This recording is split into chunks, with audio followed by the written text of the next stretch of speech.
આજથી અષાઢ માસના પવિત્ર 5 દિવસે અલોણા વ્રતનો પ્રારંભ થયો છે। આ વ્રત મુખ્યત્વે 12 થી 13 વર્ષથી વધુ ઉંમરની કુંવારી કન્યાઓ તેમજ સૌભાગ્યવતી મહિલાઓ દ્વારા શ્રદ્ધા, ભક્તિ અને નિયમપૂર્વક કરવામાં આવે છે।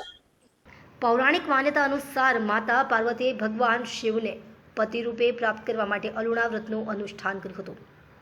તે પરંપરાને અનુસરી આજે પણ યુવતીઓ અને મહિલાઓ આ વ્રત કરીને ભગવાન શિવની આરાધના કરે છે અને સુખી દાંપત્ય જીવન તેમજ મનગમતા જીવન સાથીની કામના કરે છે। આજે વહેલી સવારથી શહેરના વિવિધ શિવ મંદિરોમાં ભક્તોની અવરજવર જોવા મળી હતી।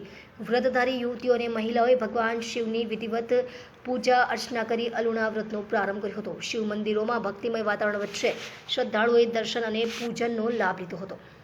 बोलो श्री गंगेश्वर महादेव की जय। આજથી જે વ્રત પ્રારંભ થયું છે એને કહેવાય છે જયા પાર્વતી વ્રત। ચાતુર્માસ પ્રારંભ થતા સર્વપ્રથમ આ જ વ્રત આવે છે।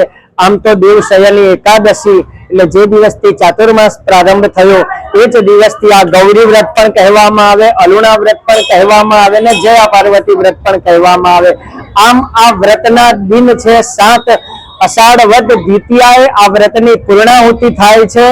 આ વ્રત જો પ્રથમ કર્યું હોય તો માં પાર્વતીજીએ શિવજીને પ્રાપ્ત કરવા માટે કઠિન કષ્ટ ભોગવી, અગાધ કષ્ટ ભોગવી તપ કરીને આ વ્રત કર્યું હતું, જેના સ્વરૂપે એમને શિવજી પ્રાપ્ત થયા।